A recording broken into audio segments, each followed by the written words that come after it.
বন্ধুরা সবাইকে আসসালামু আলাইকুম। আশা করছি সবাই ভালো আছেন। আজকে আমরা যে টপিকটি নিয়ে কথা বলবো ওই টপিকটি হচ্ছে বিকাশ এজেন্টে মোবাইল রিচার্জ। এটা নিয়ে আসলে আজকে আমাদের টপিকটা। চলুন শুরু করা যাক। ওকে, আমাকে অনেকে সরাসরি প্রশ্ন করে থাকে, ভাইয়া আচ্ছা বিকাশ পার্সোনাল থেকে তো মোবাইল রিচার্জ করা যায়, বিকাশ এজেন্ট থেকেও কি করা যায়? তাদের উদ্দেশ্যে বলছি, বিকাশ এজেন্ট থেকে মোবাইল রিচার্জ করা যায় না। কারণ মোবাইল এজেন্টে ফাংশন রয়েছে মাত্র ৫টা। আর যদি আমরা বিকাশ পার্সোনালের কথা বলি বা পাবলিকে যেই বিকাশ পার্সোনালটা ব্যবহার করে ওইটাতে ফাংশন রয়েছে ১০টা।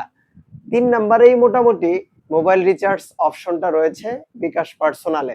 ওখান থেকেই যে কোনো সিম কার্ডে মোটামুটি রিচার্জ করে নেওয়া যায়। তো আশা করছি এরপর সামনাসামনি দেখা হলে এই প্রশ্নটা আর করবেন না।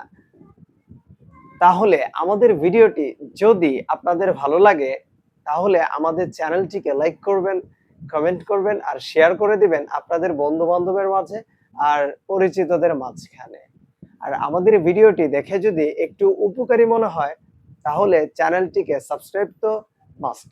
Till then take care. আসসালামু আলাইকুম।